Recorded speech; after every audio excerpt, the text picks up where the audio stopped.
I don't know about that.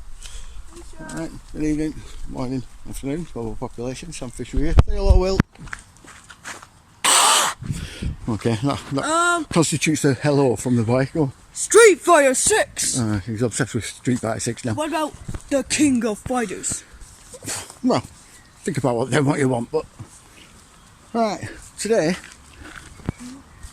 because of something that I'd seen on Telegram, a conversation that I'd seen, and strangely and very coincidentally, something I've been re-researching for the content for my next book, which is the next part in the Legion Saga. I thought we'd take a look at this. That being the Hatman. So here we go.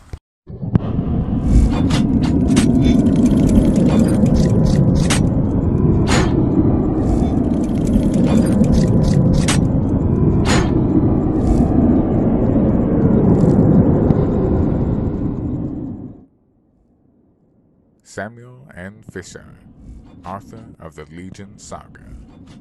After a top-secret, multinational military experiment goes horribly wrong in the deserted city of Pripyat in 1992, it uncovers a nightmarish 25,000-year-old plot that could spell the end of humanity. Who knows? Hopefully if they make a movie out of it, they'll cast me.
Right, for those who don't know,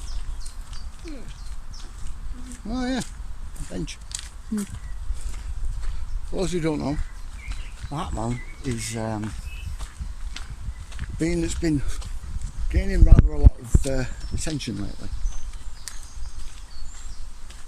It's usually associated with phenomena like sleep paralysis and shadow people. Shadow people being a supernatural / paranormal phenomenon.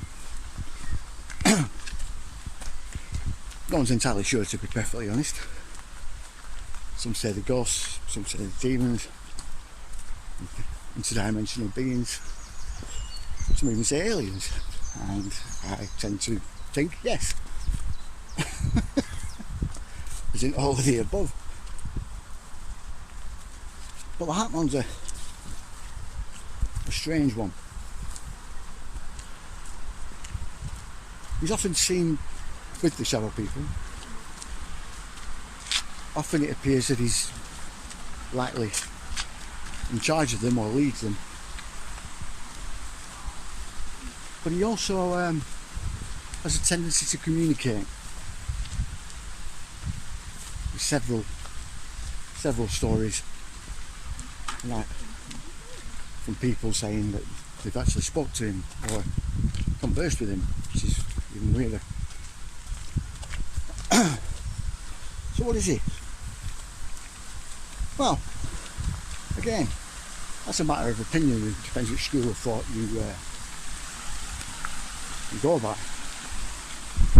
But there's been several instances where the ufological field and the demonology field is intersected when it comes to Hatman. Dad? What?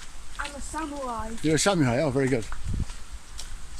One of the most notable of these accounts is what follows here. Bridgeport, Connecticut, 1953. Albert K. Bender, the nation's top UFO investigator, receives a threatening visit that will bring his research to an abrupt and premature halt. Albert K. Bender founded the International Flying Saucer Bureau. This was during the big UFO flap of 1952, when flying saucers were witnessed over Washington, D.C. and many other areas around the world. And this organization blew up big within that first year. However, just a year later, he suddenly ended the International Flying Saucer Bureau, and people wondered why. And what happened was that he came home one night, went into his bedroom, and suddenly these three dark, shadowy figures materialized through his wall into his bedroom. They were wearing the hats and the overcoats. They had glowing eyes, and they smelled like sulfur. According to Bender, the three entities communicated with him through telepathy, warning him to discontinue his UFO research and stop publishing his influential magazine, The Space Review. Afterwards, he became ill and didn't eat for 3 days. After this experience, Bender was repeatedly visited. He said they gave him headaches, they controlled him telepathically, and he ultimately gave up his UFO researches and stopped publishing the Space Review, in which he documented UFO sightings throughout the world. He told the people that had been subscribers and he was working with, they told me, we come from a very, very far distant place in this universe. And we have been coming and going from your planet for some time, and we cannot allow you or anyone to interfere. And in fact, we have taken many humans from this planet to cover up our operations until we are done. This is a very influential point in our history, especially in the ufology community, in which shadow entities interfered and thwarted somebody's research and possibly set the field back a number of years. The visitors Albert Bender encountered matched descriptions of what is today known as the Hatman, but he called them by another name, the Men in Black. While the Men in Black are often portrayed in pop culture as government agents, many who claim to have encountered them believe they are something other than human. The Men in Black are mysterious and nefarious entities. They're shadowy, they wear black clothing. Many people believe that they're either extraterrestrials or somehow they're working for extraterrestrials to prevent humans from learning the truth about extraterrestrials on Earth. They talk to UFO witnesses. Some people have reported they seem to not know things that are common, like, which end of a pin to use, or if they're offered something to eat or drink, they don't know how to eat or drink it. Both the Hatman and the Men in Black are known for wearing a hat. They both influence people telepathically. They both appear to be sometimes malevolent, and they could in fact be the same type of a being. There's a theory that the Hatman and the Men in Black are actually the ringleaders of the shadow people, and that in fact they direct the shadow people to influence humans in particular to keep them from investigating UFO experiences. There's no question that the stories of shadow people, Men in Black, and other visitations are all mixed in together. Are they the same? Possibly. But what I think what is really happening on it is mass hysteria of real events that are happening to real people, and they can't understand what's going on. Who knows what's happening? So, Oh, and if you're wondering how I got here, I was abducted and put back in. Kind of relevant to the video. Anyway, that bit of footage you just seen there is about Albert K. Bender, who is is classed as probably the father of ufology, or our ufology.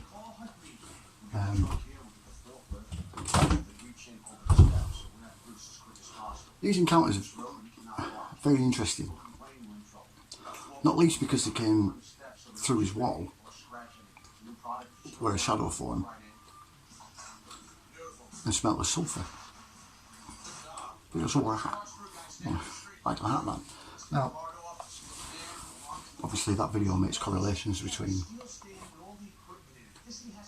what Albert Bender experienced and the Hatman. But it's the sulphur and the demonological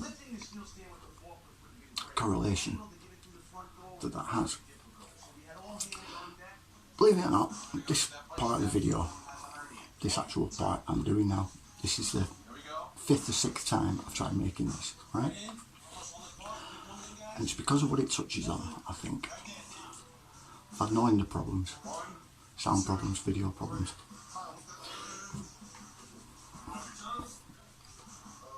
This image you're seeing on screen, that is a sculpture that a guy called Dr. Rudolf Steiner created back in the 1920s, 1930s. He was a theosophist and occultist, quite famous as well. This is an image of a being called Ahriman, or Ahriman, which is kind of like the devil, only not. You see, in his eyes, we had the Lucifer back before Jesus. He fell. Then we have Jesus. Then we'll have the Antichrist, and then we'll have this being after. Ahriman. Ahriman is like the successor, in a way.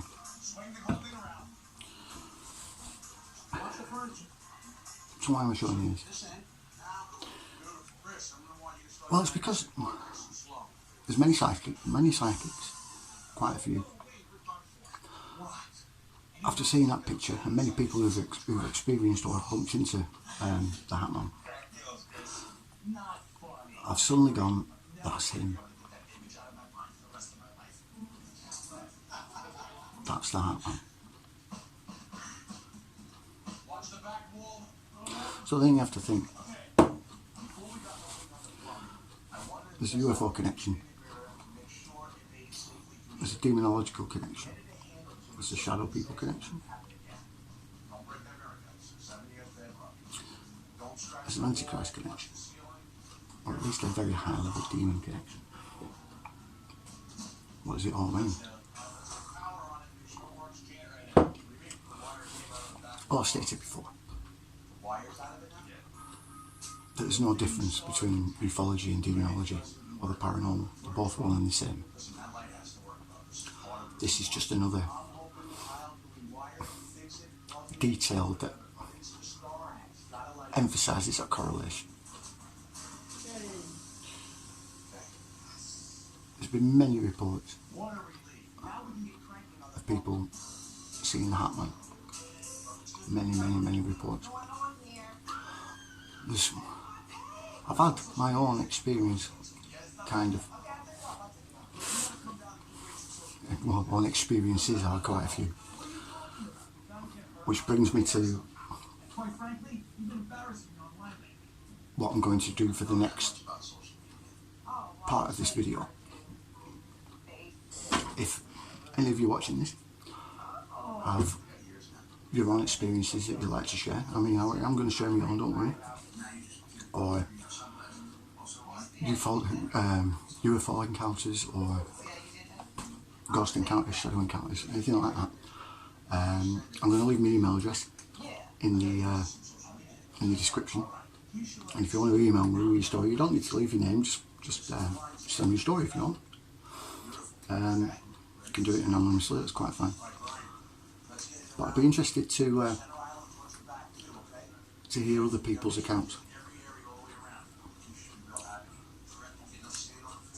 Because this is going to extend to a third video where we're going to really look deep into the whole ufology, demonology, current situation side of things. Anyway, like, share, subscribe, you know the drill. See you later.